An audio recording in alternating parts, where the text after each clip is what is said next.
Hello বন্ধুরা, প্রায় 2টোর সময় হাওড়া ঢুকলাম। আর 2টোর সময় তো ভিডিও ছাড়া যায় না, তাই আজকে লেট করে ভিডিও ছাড়তে হলো এডিটিং করে। আর হাওড়া প্ল্যাটফর্ম পুরো ফাঁকা 2টোর সময়। বসেছিলাম প্ল্যাটফর্মে, কেন আমাদের 4:30-এ ট্রেন, তাই জন্য 2টোর সময় এসেছি বলে 2.5 ঘন্টা আমাকে প্ল্যাটফর্মে বসে থাকতে হবে, তাই বসেছিলাম। আর ঠান্ডা, প্রচুর ঠান্ডা পড়েছে, মানে বলার মতো নয়। আমি শুধু জামা পরে চলে এসেছি। আর ট্রেনে উঠে গেলাম, দেখো ট্রেনে ওঠার পর প্রচুর ঠান্ডা লাগছিল আমাকে, তাই আমি রুমালটা কানে বেঁধেছিলাম, নাহলে প্রচণ্ড ঠান্ডা। ট্রেন ছাড়েনি, বসেছিলাম।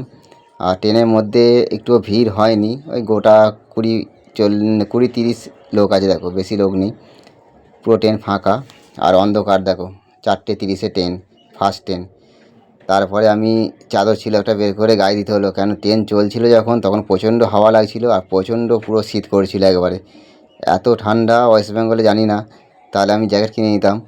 প্রচণ্ড ঠান্ডা, প্রচণ্ড ঠান্ডা। আবহাওয়াটা শুধু দেখো কেমন, দেখছো আবহাওয়াটা পুরো কুয়াশায় ভরা একবারে, কোনো মাঠ দেখা যাচ্ছে না, এত ঠান্ডা, এত কুয়াশা।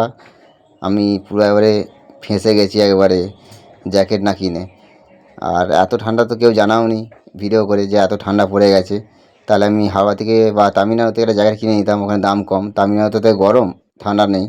আর ওয়েস্ট বেঙ্গলে তো জামা পরে থাকাই যাচ্ছে না, এত ঠান্ডা। তাই তোমাদের মাঝে ভিডিওটা শেয়ার করলাম, কেমন লাগলো অবশ্যই জানাবে। আমি ওয়েস্ট বেঙ্গল চলে এসেছি।